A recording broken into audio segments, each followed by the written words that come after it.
Retreat. Listening to the guidance of my angels, I booked a rest and relaxation weekend retreat upstate at the Omega Institute. It would be my first road trip vacation alone to someplace new. I was excited at first, but the day I was leaving, I started to rethink my trip.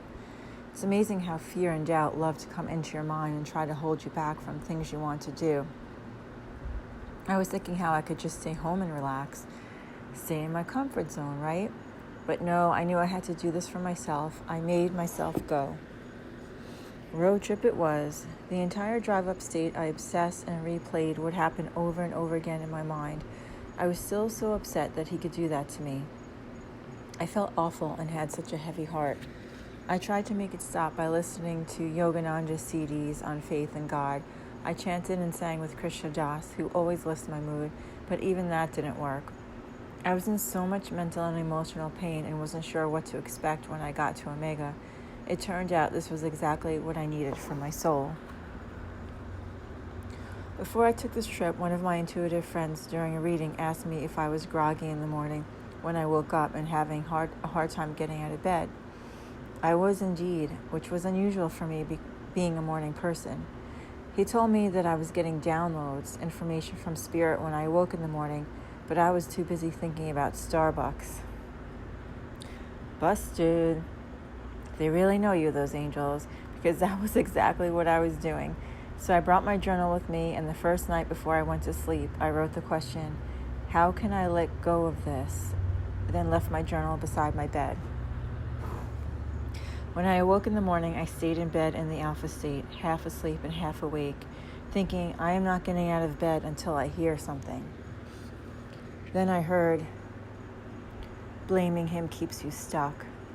Holy shit. Holy, holy, holy. Thank you, God and Goddess. I got up, wrote it down in my journal, and felt a shift with me already happening. Sometimes we just need one little sentence to cut through the uncertainty and disillusionment and bring us back to our inner truth and clarity. This was perfect advice to help me to let go. I got it. I had already done the healing. Now I needed to stay in that space and not resort back to the old mind loops. Challenging, however, when someone does something that warrants blame. But the blame is a drain. It keeps the negative attachment and negative energy alive with that person. I spent the weekend enjoying myself and doing things alone. I had many firsts. First time hiking alone, kayaking alone, running through the mountains alone.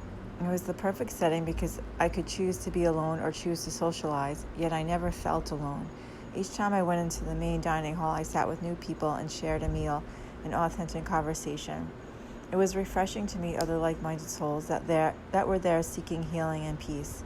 This showed me once again that while we need our alone time to process, heal, and grow, we also need the bond of brotherhood. This was the perfect setting for solidarity and unity. This road trip was the best thing for my spirit. Feeling empowered and centered again and grateful for my free heart, I was practically in tears the day I left.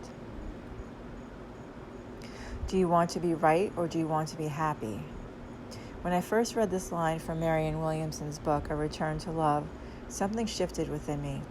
It was one of those thoughts that went right into my intellect and my heart at the same time. Being right is a function of the mind. Being happy is a function of the heart. Being right comes with a price. In my case, being right and still focusing on his transgressions over and over in my mind kept me in mental and emotional anguish. I was still struggling over something he did, or rather did not do, and he probably had no clue. He went on living his life without even giving it a second thought, while I was stuck reeling and blaming and hurting for weeks. It kept me attached to him, and I wasn't even in a relationship with him anymore. Even in times when we have the right to be angry and someone has done something so hurtful, there's always a lesson and room to grow. There's a popular phrase, someone is either a lesson or a blessing. I believe they can be both.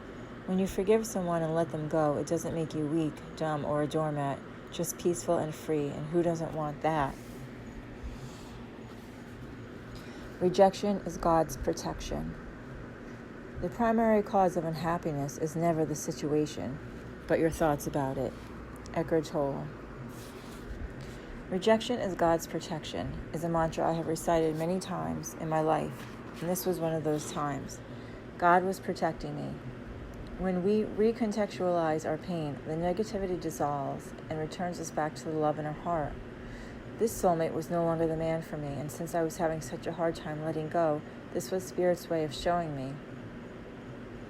After this happened, whatever tiny shred of hope I had left lingering in my loving heart was gone. God knows me better than anyone. Divine intervention needed to happen here. Even so, my heart is a little slow catching up to my intellect. I honor myself where I am and tell myself it's okay to feel the way I do. I practice kindness and compassion toward myself as I allow myself to feel everything and know that this too shall pass. I remind myself that we are energetically connected. Negative thoughts not expressed out loud are still harmful. If we have ill thoughts about someone over and over again, they will receive them on some level. Ahimsa in yoga, which is the practice of non-violence, pertains to our thoughts just as much as our actions. Science has proven that thoughts are energy and can be measured outside of our head. That's why we feel so peaceful in the mountains or at the beach. There are less thought forms hanging around. In the city, it's mayhem because of the condensed population. Imagine if each person had 60,000 thoughts a day and there are 8 million people living in New York City. That's a lot of thought forms floating around, and I bet most of them are not positive. Each time I had a negative thought about soulmate number 4, I would try to catch myself and redirect by saying, I bless you and let you go. I wasn't successful but I did put the intention out there. This way, I am not adding to the conflict and negativity of the unhealed relationship or to the world, and I'm giving it space for Spirit to work its magic. I like this Hawaiian prayer called Ho'oponopono. It's simple and straight to the point. It purifies whatever unresolved, unharmonious karma is still between you. I am sorry. Please forgive me. I love you, and I thank you. If you're not in the place yet of blessing them, that's okay. At least stay positive in your own thoughts. Sometimes we have to fake it till we make it. When I was going through that 2-year depression over the breakup of my marriage, intellectually I knew that I had to stay positive in my thoughts, but my heart hurts so much still. So whenever my mind became still before the negative thoughts crept in, I would say, I am blessed, all is well. I call it neutralizing the negative. While I didn't believe it completely and it didn't make me jump for joy, it kept me from spiraling down into the pit of despair. That became my mantra for about a year. And you know what? Eventually, I did feel that I was truly blessed and all was well. It just took some time. Life is a mirror. Everything is a reflection of the condition of your own heart. Geshe Michael Roach. When I first heard this concept, I didn't get it. How could I be a mirror for someone who was abusing me, I thought. I'm not abusing myself. Yet I was, but in a different way. The men were reflecting back to me all the areas in which I was abandoning myself and not loving myself. As long as we hold beliefs of unworthiness, which I was covertly doing because I was feeling them with my mind, we will inadvertently create a reaction of subconscious rejection and denial in another. It's a double-edged sword of the law of attraction. Until I learned how to show up for myself, how could I expect anyone else to show up for me? About 3 years ago, before I met my last beloved, soulmate number 4, I heard another divine message from Archangel Michael.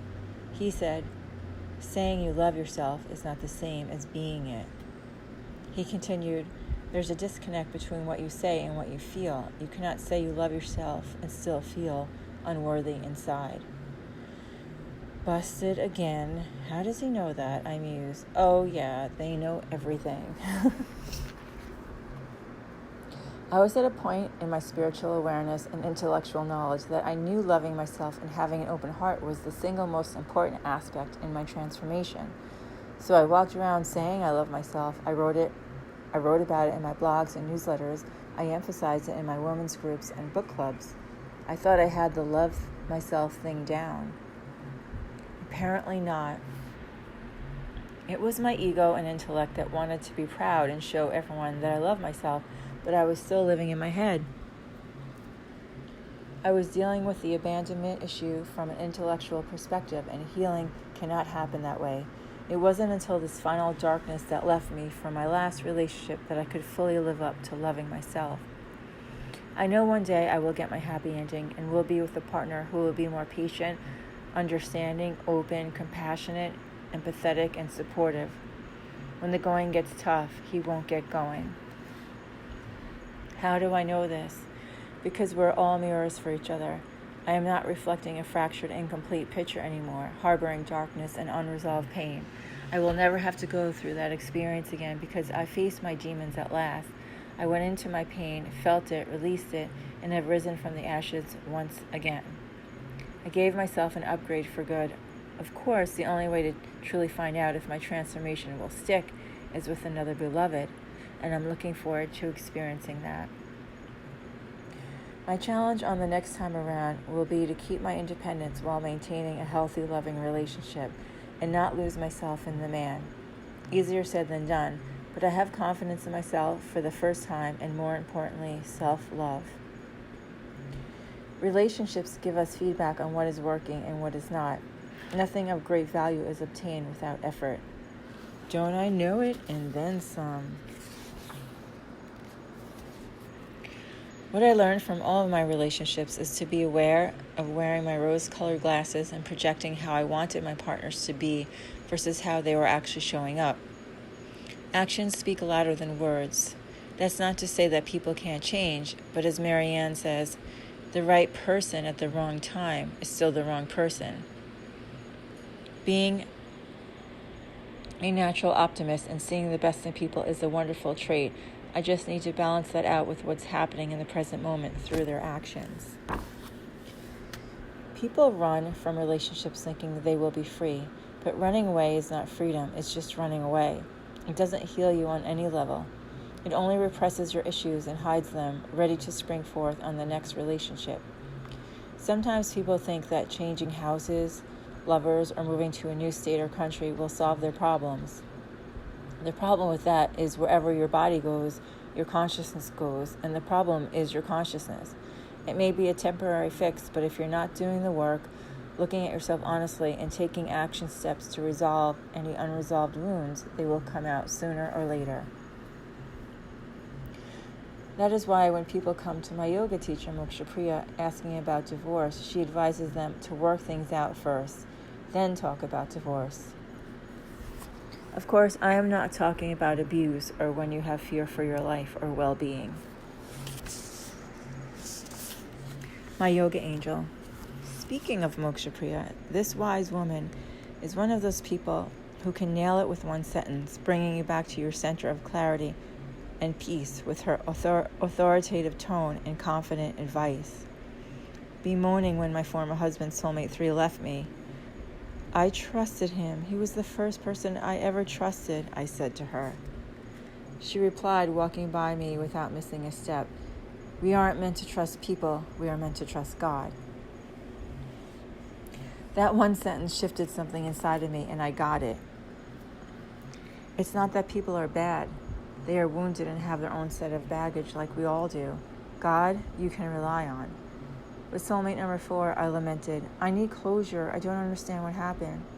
She replied, you don't need closure. He gave you closure by walking away. He did you a favor. That's your closure. Man, she's good. A living, breathing, walking paradigm shifter. She reassured me one day by reframing my abandonment. At least the man you are choosing to walk away from, you are good, sweet soulmates. At least the men you are choosing to walk away from are good, sweet soulmates. Indeed they are. Always look for the silver lining. The God Squad. One of the positive things that came out of this latest experience of abandonment was it deepened my connection to the spirit and ensemble that is always with me. I feel like I have my own personal cheerleading squad. I have come to know I have 4 guardian angels, Victor and Carmen, Archangels Raphael and Michael, and my spirit guide Omi. I call them the Fab Five. I am in constant communication with them and receive validation when I'm on the right path and when I have strayed. We all have angels assigned to us, whether we're aware of it or not. I'm always amazed how disconnected people are from their angels. If you knew you had help from above, wouldn't you want it? I couldn't live a day without them.